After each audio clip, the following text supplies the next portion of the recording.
lagay ng ating panahon ngayong umaga po ng October 23, 2023 na kung saan sa ngayon ay patuloy pa rin ang paglakas ng pagdaloy ng amihan na patuloy pa rin na umiihip dito po sa northern part ng Northern Luzon at silangang bahagi po ng Luzon at easterlies naman ang hangin na umiihip dyan po sa may Bicol region at silangang bahagi ng Visayas. Ang shear line naman o yung hangganan ng malamig na amihan at mainit na easterlies ay umaabot na po hanggang dyan sa may Polillo Island. At sa atin naman pong long range forecast ay wala pa naman pong bagyo na namamataan na tatawid dito po sa ating bansa. Posibleng hanggang po sa matapos ang buwan na ito ay storm free po tayo. At sa lagay ng ating panahon ngayong madaling araw dahil sa amihan, shear line at easterlies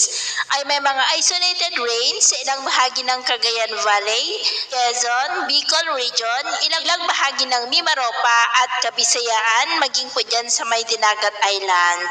At mamaya ay sisikat ang araw sa malaking bahagi ng ating bansa pero dahil sa amihan, shear line at easterlies ay maulap pa rin ang kalangitan na may mga pulupulong pag-ulan dyan po sa may extreme northern Luzon,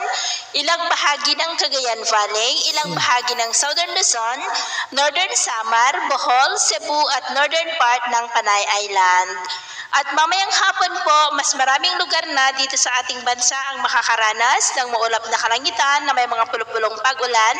Kaya kung nalabas tayo sa ating mga tahanan, ay ugaliin po natin lagi ang magdala ng kahit anong panangga natin sa init ng araw at proteksyon na rin po sa mga biglaang buhos ng ulan.